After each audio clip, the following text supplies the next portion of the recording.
Hi friends, I hope you are doing well. Today we'll talk about how to fix or how to solve the problem of mute notifications on Google Maps. We click on settings. Here we go to apps, default apps, app settings.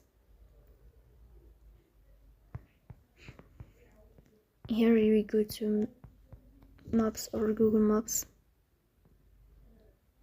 Here we click on first stop and we click OK.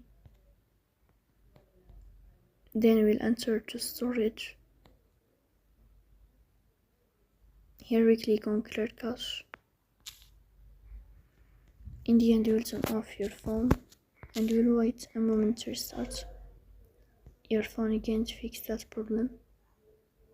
So please don't forget to support us by like and subscribe. See you next time and thank you for your watching.